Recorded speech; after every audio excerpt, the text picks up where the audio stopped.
வரலாற்று சிறப்புமிக்க நாம் தமிழர் கட்சியின் பொதுக்குழுவில் தலைமையேற்றிருக்கிற அண்ணன் உள்ளிட்ட அனைவருக்கும் அன்பு வணக்கம். தேர்தல் அரசியலில் போட்டியிடுகிற அனைத்து கட்சிகளும் 2026 சட்டமன்ற தேர்தலை நோக்கி இரண்டு பிரிவுகளாக இருக்கிறார்கள். ஒரு பக்கம் யாராவது நம்மிடம் கூட்டணிக்கு வருவார்களா என்று ஒரு கட்சி, ஒரு குரூப், யாராவது நம்மளை கூட்டணிக்கு அழைப்பார்களா என்று இன்னொரு தரப்பு, யாராவது கூட்டணிக்கு வருவார்களா என்று ஒரு தரப்பு, யாராவது கூட்டணிக்கு அழைப்பார்களா என்று ஒரு தரப்பு, யாரோரும் கூட்டணி இல்லை என்று ஒரே தரப்பு, அது நாம் தமிழர் தரப்பு. எனக்கு அண்ணன் சீமானவர்கிட்ட பிடித்தது ஒன்னே ஒண்ணுதான். 2010 வேலூர் சிறையில ஒரு 5 பேர் அண்ணன் சீமான பார்க்க போயிருந்தோம். அப்போ எங்களை யாருக்குமே அவருக்கு தெரியாது, நான் துரைமுருகன் அப்படிலாம் தெரியாது அவருக்கு. அப்போ 5 மட்டுமே பேசுறாரு. இந்த பக்கம் பேரறிவாளன், இந்த பக்கம் அண்ணன் ராபர்ட் பயாசு, நடுவுல அண்ணன் உட்கார்ந்துருக்காரு. 2 பேரும் அந்த வெள்ளை சட்டை போட்டிருக்காங்க, தண்டனை சிறைவாசினால. அண்ணன் ஒரு சாதாரண டி ஷர்ட்டை போட்டு உட்கார்ந்து பேசுறாரு. எனக்கு இந்த நாட்டோட முதலமைச்சர் ஆகணும் அப்படிங்கிற பெரிய கனவுலாம் ஒண்ணு இல்லப்பா. ஒரு மாவட்டத்துக்கு மது அருந்தாத, புகைப்பிடிக்காத ஒரு 100 பேர் இருந்தா போதும், இந்த நாட்டில் மிகப்பெரிய மாற்றத்தை நான் உருவாக்குவேன். நான் ஒன்னே ஒண்ணு உங்களுக்கு எல்லாம் உறுதியளிக்கிறேன்டா, நான் வரதுக்கு 6 மாசம் ஆகலாம், 10 மாசம் ஆகலாம். ஆனா உங்களுடைய அண்ணன் ஒருபோதும் தேசிய கட்சியோட திராவிட கட்சியோட கூட்டணி வைக்க மாட்டேன், உங்களை அடகுமான வைக்க மாட்டேன், வேலை செய்யடா போங்கடா அப்படின்னு நினைச்சேன். அந்த சிறைக்குள் இருந்து பேசிய அந்த வார்த்தையை இன்றைக்கு வரைக்கும் காப்பாற்றுகிற ஒரு தலைவன் நம் அண்ணன் செந்தமிழன் சீமான். அன்னைக்கு அவர் மாவட்டத்துக்கு 100 தான் கேட்டாரு, இன்னைக்கு மாவட்டத்துக்கு 10,000க்கும் மேற்பட்ட உறுப்பினர்கள் வந்திருக்கிறான். களத்திலே இல்லாத கட்சி பாசு, நீங்க களத்திலே இல்ல பாசு. இது தமிழ்நாட்டு அரசியல் களத்தில் மட்டுமல்ல, தமிழ்நாட்டில் 2010 2025 இந்த தூய்மை பணியாளர் போராட்டம் வரைக்கும் எல்லா களத்திலும் என்ற ஒரே தலைவன் நம்முடைய அண்ணன் செந்தமிழன் சீமான் மட்டும்தான். கூடங்குளம் அணு உலையா, அங்கே அவர் நிற்பார். ஸ்டெர்லைட் போராட்டமா, அங்கே அவர் நிற்பார். மீத்தேன் திட்டமா, அங்கே அவர் நிற்பார். ஹைட்ரோ கார்பன் கதிராமங்கலமா, அங்கே அவர் நிற்பார். 8 வழிச்சாலையா, சாகர் மாலாவா, பாரத் மாலாவா, தூய்மை பணியாளர் போராட்டமா, நீட் தேர்வா, ஆசிரியர் பிரச்சனையா, செவிலியர் போராட்டமா, எல்லா களத்திலும் நிற்கிற ஒரே தலைவன் நம் அண்ணன் சீமான். இந்த எந்த களத்துக்கும் வராம ஜல்லிக்கட்டு களத்துல மூஞ்ச மூடிக்கிட்டு கொல்லக்கூட்ட தலைவர் மாதிரி வந்துட்டு போறவங்க சொல்றான் நம்மள களத்தில் இல்லைங்கிறான். பாசி, நீ எந்த களத்துல பாசி நீங்க நிக்கிறீங்க? நாங்க களத்துல இல்ல பாஸ், ஆடியோ லாஞ்சில் நிக்கிறோம். அவர்கள் நம்மளை கேள்வி கேட்கிறான். இப்படி ஒரு பொதுக்குழுவை தமிழ்நாட்டில் ஒரு அரசியல் கட்சி நடத்திட்டா நாம அந்த கட்சியில போய் சேர்ந்துடலாம். சிறுவைகுண்டத்தில் பாட்டி வேலுநாச்சியாரோட கூட்டம் செய்திநல்லூர்ல.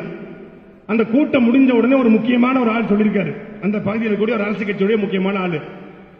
கட்சி கூட்டம் நடத்தல, கலெக்டர் மீட்டிங் நடத்தி போயிருக்காங்க தெருவில் போட்டு அப்படின்னு. அது கட்சி கூட்டம் அல்ல, கலெக்டர் மீட்டிங் போட நடந்தது. தாசில்தார்களை, ஆர்ஐக்களை, விஓக்களை உட்கார வைத்து ஒரு மாவட்ட ஆட்சியர் மீட்டிங் நடத்துவது போல நாம் தமிழர் கட்சியின் தலைமை சீமான் மக்களை திரட்டி உட்கார வச்சு மீட்டிங் நடத்துகிறார் சொல்றான். இப்படி எதிர்கட்சிகள், ஆளும் கட்சிகள் நம்மளை பார்த்து அஞ்சு நடுங்கி நிற்கிறான். ஒரு டிபேட், மக்கள் அரங்கம். அந்த டிபேட்ல அதிமுக சார்பா அண்ணன் இன்பதுரை வந்திருந்தாங்க. இன்பதுரை என்ன சொன்னது, நாங்க பிஜேபியை டேக்கிள் பண்ணிடுவோம், ஏன்னா இங்க கூட தான் இருக்கு, பிரச்சனை இல்ல. திமுகவை கூட நாங்க ஏறி அடிச்சிருவோம், இந்த தாவக கூட டேக்கிள் பண்ணிடுவோம். உங்களை தாங்க எப்படி டேக்கிள் பண்றதுன்னே தெரியல, நீங்க என்ன பேச போறீங்க கொஞ்சம் முன்னாடியே சொல்லிருக்கின்றாப்ல. நீங்க என்ன திட்டமிடுவீங்க, யார அடிப்பீங்க? எங்களை அடிப்பீங்களா? எங்களை அடிப்பீங்களா? நாங்க எல்லாரையும் அடிப்போம். அதாவது தமிழ்நாட்டு அரசியல் கட்சிகள்ல சில கட்சி கத்தியை சண்டை போடுது, சில கட்சி வாழ வச்சு சண்டை போடுது. வால் சண்டை, கத்தி சண்டை எப்படி போடலாம்? ஒரு ஆள் தான் போட முடியும். ஆனா தமிழ்நாட்டு அரசியல் சிலம்பத்தை வச்சு ஆடுற ஒரே கட்சி அது நாம் தமிழர் கட்சி சீமான் மட்டும்தான். சிலம்பம் இருக்கு கையில, ஏன் எல்லா பக்கமும் அடிப்போம். அதிமுக 2 அடி, திமுக 2 அடி, கம்யூனிஸ்ட் ஒரு ஊம குத்து, தாவேக்கா ஒரு 4 குத்து. அதிமுக மட்டும் எங்க ரொம்ப அடிக்க மாட்டாருங்க. திமுக அடிக்கிறாரு, தாவேக்கா அடிக்கிறாரு, எல்லாத்தையும் அடிக்கிறார், பிஜேபி கூட அடிக்கிறாப்ல. ஆனா அதிமுக ரொம்ப அடிக்கிறது. எங்க அண்ணன் ஒரு நல்ல பழக்கம் இருக்கு, தாயில்லா பிள்ளைகளை அவர் அடிக்கிறது கிடையாது.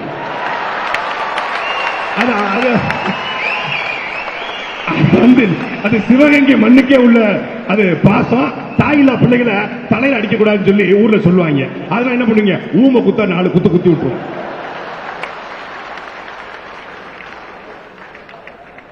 ஒரு கட்சி கூட்டணி வைக்காமல் வெல்ல முடியுமா? நாம் எல்லாரும் அண்ணன் சீமானுடைய பேச்சை கேட்டு உணர்வெழுச்சி அடைகிறோம், அறிவு பூர்வமாக சிந்திக்கிறோம். சரிதான், களத்தில் வேறு கொண்டு வேலை செய்கிறோம். ஆனா வெறும் 8.2 விழுக்காடு தானே, இது அதிகாரத்தை அடையுமா? இது வந்து ஓட்டா கன்வெர்ட் ஆகும், சீட்டா கன்வெர்ட் ஆகுமா? இது ரூல் பண்ணுமா? இப்படி கேள்வி கேட்கிறாங்க. தமிழ்நாட்டு அரசியல்ல கூட்டணி வைக்காம எந்த கட்சியும் வெல்ல முடியாதுப்பா. அதிமுக கூட போனா அப்படியே உங்க அண்ணன் ஒரு 40 சீட்டை வாங்கி அதுல 40 எம்எல்ஏ அடிச்சு ஒரு துணை முதலமைச்சர் அடிச்சு அப்படியே சட்டசபையில போய் உங்க குரலை கர்ச்சித்து அந்த தொகுதியை டெவலப் பண்ணி அந்த தொகுதி மக்கள் நல்லது செஞ்சு அது போல 234 தொகுதிக்கும் செய்வோம்னு காட்டி அதிமுக எடப்பாடி போனதுக்கு அப்புறம் அந்த கட்சியை அபகரிச்சு அப்படியே முதலமைச்சர் ஆயிரலாம். இந்த நீ உமி கொண்டு வா, நான் அவள் கொண்டு வரேன், ஊதி ஊதி தும்புங்கிற கதையெல்லாம் நாங்க போய் கேள்விப்பட்டோம். இது எவனாவது ஆடி காத்துல அவளுப்பா அவன் போய் சொல்லு. எடப்பாடி பழனிசாமியை முதலமைச்சர் ஆக்கிறதுக்கோ ஸ்டாலினை முதலமைச்சர் ஆக்கிறதுக்கோ வேற யாரையும் முதலமைச்சராக நாங்க வரல. பிரபாகரன் அந்த தலைவன் கண்ட கனவை தமிழ் நிலத்தில் சாத்தியப்படுத்த வந்திருக்கிறோம். அப்ப இது கைத்தட்டலாம், ரசிக்கலாம். வெல்லுமா? வெல்லுமா? 2011 காலகட்டத்தில் ஒரு இயக்குனர் ஒரு அரசியல் கட்சியில ஆர்வம் கொண்டு இணைகிறாப்ல. இணைஞ்சி அந்த கட்சியில புதிய சிந்தனைகளை பேசுறாரு. இதெல்லாம் செட் ஆகுது அந்த நாட்டுக்கு. இந்த மாதிரி புதிய யோசனை சொன்னா இந்த நாட்டில் ஒரு வய ஓட்டு போட மாட்டான் அப்படிங்கிறார். 2016 காலகட்டம் வருது. அந்த இயக்குனர் என்ன பண்றாரு, தனிச்சு நிற்போம், சுயேட்சை நிற்போம் சொல்லி சுயேட்சை நிக்கிறாப்ல. சுயேட்சை நின்று அந்த குறிப்பிட்ட மாநகரத்துக்கு மட்டும் மேயரா தேர்ந்தெடுத்துறாங்க. மேயரா தேர்ந்தெடுத்தோடனே அந்த நாட்டில் ஒரு ஆண்டுக்கு 1 லட்சம் கொலைகள் நடக்குது. நான் அந்த 1 லட்சம் கொலைகளையும் கட்டுப்படுத்துவாங்க. கல்ல கொண்டு எறிகிறான். ஏன்னா அந்த நாட்டில் கொலையாளிகள் தான் நாட்டை ஆள்றான். நேரடியா லாட்ஜுக்கு போவான். லாட்ஜில் இருக்கக்கூடிய அந்த தங்கிருப்பாங்க இல்லையா விடுதியில், அவங்களை அடிச்சு விரட்டிட்டு அவங்ககிட்ட காசு பாஸ்போர்ட்டை பறிச்சு விட்டுருவான். அமெரிக்க தேசம் சொல்லுது இந்த நாட்டுக்கு நீ போகக்கூடாது, தடை விதிக்குது. உலக நாடுகள் அந்த நாட்டை பார்த்து பயப்படுது. ஆனால் அந்த நாட்டில் வளம் கொளிச்சு கிடக்கு, தேயிலை கொளிச்சு கிடக்கு, செல்வம் கொளிச்சு கிடக்கு. ஆனா கொள்ளையும் கொளிச்சு கிடக்குது, கொலை கொளிச்சு கிடக்கு. கொலையாளிகளை நான் ஒழிப்பேன். ஒரு பயம் நம்பல.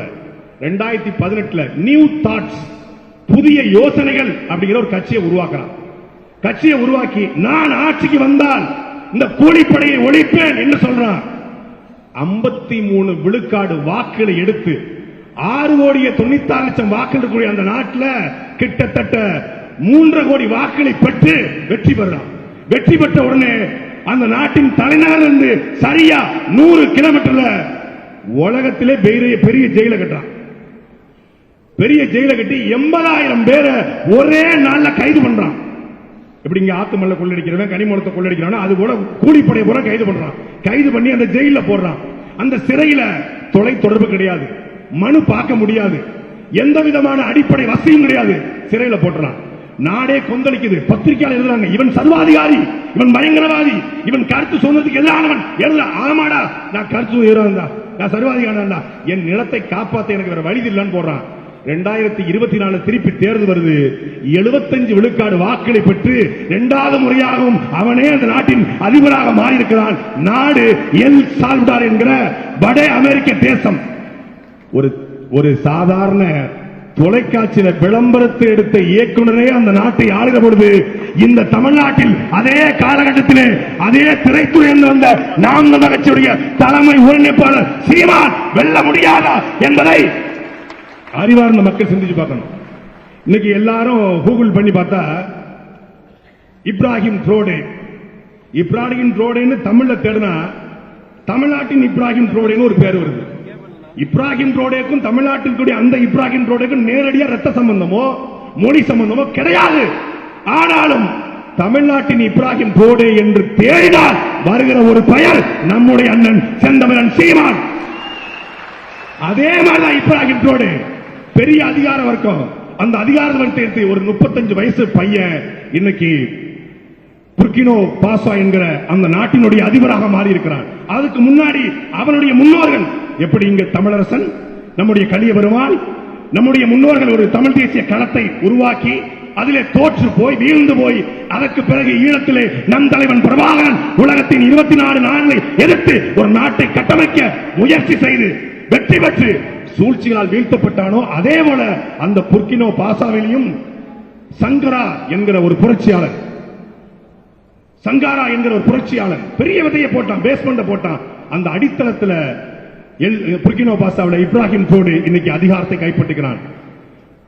இப்ராஹிம் தோடு அதிகாரத்தை கைப்பற்றுவது சாத்தியம் என்றால் எல் சால்வடாவில் நை புக்காலே அதிகாரத்தை கைப்பற்றுவது சாத்தியம் என்றால் இந்த நிலத்தில் நம் மன்னன் சீமானும் அதிகாரத்தை கைப்பற்றுவது சாத்தியம்.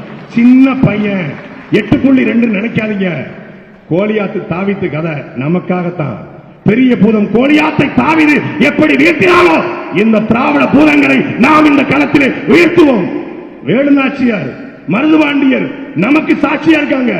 வெள்ளக்காரன் பெரிய பீரங்கி வச்சிருப்பான், துப்பாக்கி வச்சிருப்பான், வீழ்த்த முடியும் என்று ஒரு பெண்ணரசி நினைத்திருந்தா நாட்டை மீட்டெடுத்திருப்பாளா? அவள் அது நமக்காக படைக்கப்பட்டதா? இப்படி சுபாஷ் சந்திர போஸ் மிகப்பெரிய வெள்ளக்கார பட. சுபாஷ் சந்திர போஸ் படையில் என்ன 30 கோடி முகமுடையால் பாரதி பாடியது போல 30 கோடி பேரும் இருந்தானா? இல்லை, வெறும் 10,000 பேர் தான்.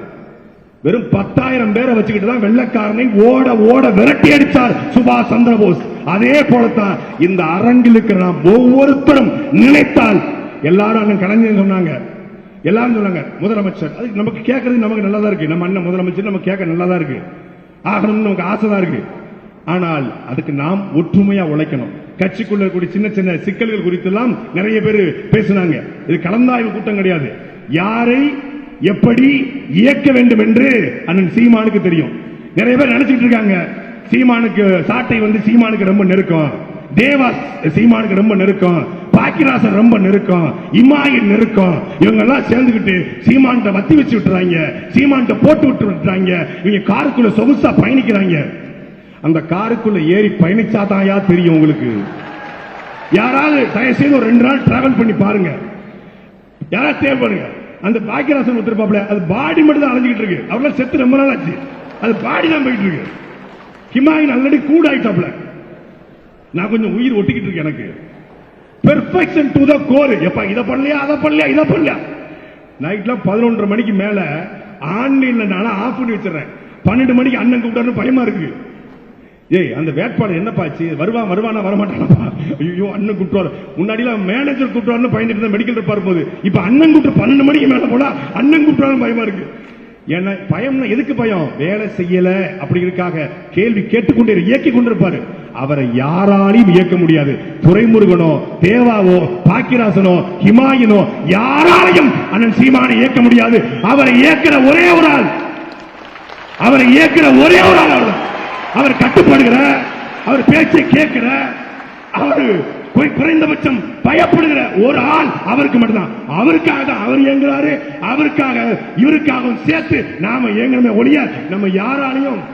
அவர் திரைப்படத்தில் மட்டும் இயக்குனர் கிடையாது, தமிழ் தேசிய இனத்திற்கான இயக்குனர் என்பதை புரிந்து கொண்டு இந்த தேர்தலில் நாம் கிட்டத்தட்ட 72,000 வாக்குச்சாவடி. நான் எங்க அண்ணன் சொல்லுது எனக்கு திருச்சியை கொடுங்க, இல்ல ஆலங்குடியை கொடுங்க, சிறுவனத்தை கொடுங்க, அது இல்ல. நான் என் ஊர் வீராணத்தில் இருக்கக்கூடிய 2,500 வாக்குகள்ல என்னுடைய வெற்றி வாக்குச்சாவடியாக என் வாக்குச்சாவடியை மாத்துவேன். வீராணம் என் கோட்டை, வீராணம் என் கோட்டை. அதே போல எங்க அம்மா பிறந்த சிறுவைகுண்டம் தொகுதி இழுப்பகுளத்தில் கூடிய 1,200 வாக்குகள்ல அந்த 1,200 வாக்குல ஒரு வாக்கு கூட எவனுக்கும் போகக்கூடாது என்பது என் இலக்கு. அதுக்கு நான் என்னத்தையே கொட்டுறேன், என்னமா செய்யறேன். அந்த 2 வாக்குச்சாவடி என் பொறுப்பு. அதே போல திருச்சியில நான் வாழ்கிற சண்முகா நகர் பகுதி, அதுல கிட்டத்தட்ட 1,300 வாக்கு இருக்கு. அதுல நான் என்னுடைய வாக்குச்சாவடி வெற்றி வாக்குச்சாவடி, இந்த 3 தான் என் கடமை. மற்றபடி யார் தோத்தாலும் சரி ஜெயிச்சாலும் சரி என் பிரச்சனை கிடையாது. இந்த 3 வாக்குச்சாவடி என் வாக்குச்சாவடி. காரைக்குடிய அது தலைகீழ புரண்டு உருண்டு வெடிச்சு செத்தாவது காரைக்குடி தொகுதி. அது காரைக்குடி மட்டும் கிடையாது, காரைக்குடி, சிவகங்கை, திருப்பத்தூர், மானாமதுரை, எல்லாமே அதான. எல்லா தொகுதியிலையும் நம்முடைய வெற்றியை உறுதிப்படுத்துவோம். அதனால நம்முடைய வாக்குச்சாவடியை உறுதிப்படுத்துவோம். இங்க இருக்க வெண்ணிலாவோ, இங்க இருக்கக்கூடிய சுனந்தாவோ, இங்க இருக்கக்கூடிய அண்ணன் ஹிமாயனோ யார் இருந்தாலும் சரி, நம்ம வாக்குச்சாவடியை நாம் வெற்றி வாக்குச்சாவடியை மாற்றிவிட்டால் 2026 நம்மை போல மிகப்பெரிய சக்தி, மிகப்பெரிய ஆற்றல் எவனும் கிடையாது. இந்த அணில் எல்லாம் கவலைப்படாதீங்க. அந்த 65 போறதுக்காக தனியா சாட்டின்னு ஒரு கடையை போட்டிருக்கேன். அதுல அணில் 65 சூடா போட்டு போட்டு உங்களுக்கு கொடுப்போம். நல்லா சாப்பிட்டு தெம்பா நீங்க வேலை பாருங்க. நல்லா கவலைப்பட தேவையில்ல. அணில் சாப்பிட்டா நல்ல புரோட்டீன் ஏறும். களத்துல உறுதி கொண்டு வெறி கொண்டு வேலை செய்வோம். யாருக்கும் சின்ன சின்ன சிக்கல்லாம் கிடையாதுங்க. ஒரே சிக்கல் தான், திமுக இந்த தாவேக இந்த அதிமுக ஒழிக்கணும். அது ஒண்ணுதான் நாம் நமக்கு ஒரே சிக்கல். அதை வெறி கொண்டு வேலை செய்வோம். 2026 ஒவ்வொரு வாக்குச்சாவடி வெற்றியை அண்ணன் சீமானுடைய கரங்களில் ஒப்படைப்போம். நன்றி, வணக்கம். நாம் தமிழர்.